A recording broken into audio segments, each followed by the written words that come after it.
Guys, this is the sharp. So this is the problem, guys. See, that is the mic. That is the diaphragm, guys. So if the water is going inside, it will pushing the micro switch to turn it off. So if the pumping is working, it is also pushing. So this is damage. So this is the problem, guys, for F1, F2. Check.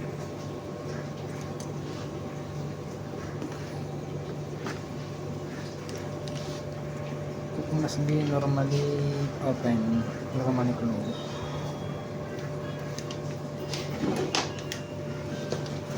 You didn't have to change the thing. Normally close, but no reading.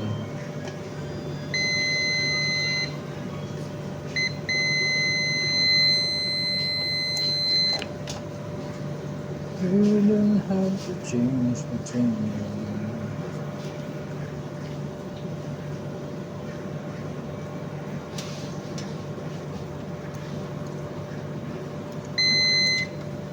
See?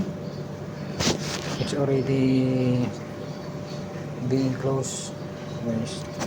So the problem of, guys, is it must be normally closed, but since it's stuck up,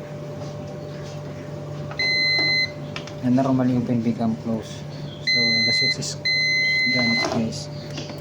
So the machine is detecting that there's a pump inside, there's a water inside, guys. Sorry, because of that drain pump and main motor working at the same time. So this is the F2, F1 error, guys.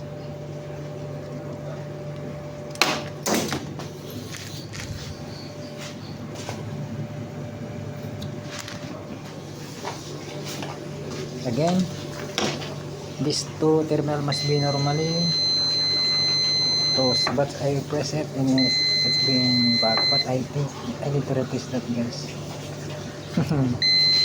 So sometimes it's stuck up, sometimes it's working fine. So I need to replace this. So there's a burn marks. So guys, update.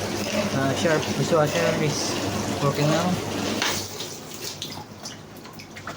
Please subscribe, guys, and don't forget to like my videos.